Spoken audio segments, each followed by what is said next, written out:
Peter Racy here from ANZAC Day Precinct YouTube channel, and as I wait for David to arrive, what I thought we'd do is just do this little bit of introduction.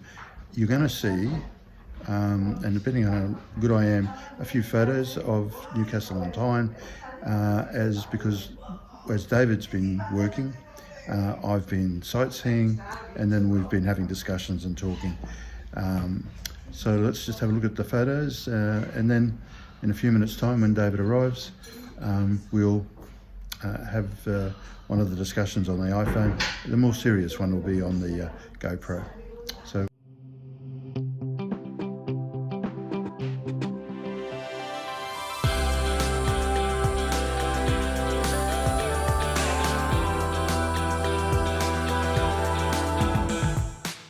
For Peter Collins, that he will actually get his folder, and I think also because you gave me the folder and I did read it to it, be able to halfway, hopefully sensibly discuss with your good self, and I found the contents amazing.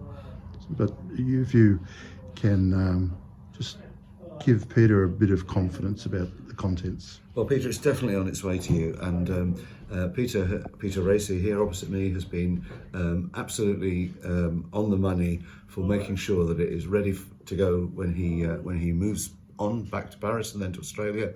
And he definitely will have this with him. I mean, what is so good for me, what fascinates me about what's in that little pile of stuff, is that there are a couple of photographs, and like all photographs, you have to be a bit of a detective, and so you're looking at the photograph and getting stuff from it. You've got some facts about it, but the context of it you can develop yourself, and I hope that happens with those three.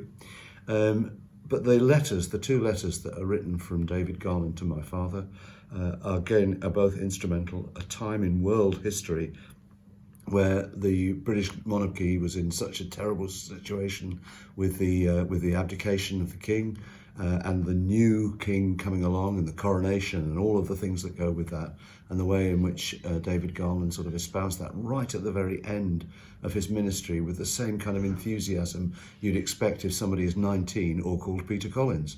It was that sort of same commitment to things, and I hope that you get a huge amount of enjoyment and fun out of reading those, and reading them, but reading also between the lines of what they actually do. And there's also the letter from David Garland Jr. Yes, there is, yeah. Yes, which I found that very fascinating. Yeah. And he didn't have kind of the same, I think he, in a sense, you feel, did he live in his father's shadow a little bit? He had none of what, his father's become famous for. But nevertheless, obviously somebody who had a solid way of wanting to try and represent the past and to live out something of the importance that his father had.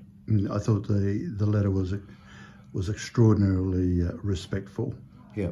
I hate to say it, I don't think I was anywhere near as respectful to my father's memory when he passed on for some of the great works that he did. Yeah. But I just found it was incredibly respectful. Yes. And it's quite difficult to read. So.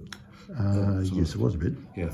All right. So, Peter, there's your assurance, and we'll leave this particular section off, and now we'll go on and do the more formal GoPro interview. Thanks so much. All the best, Peter.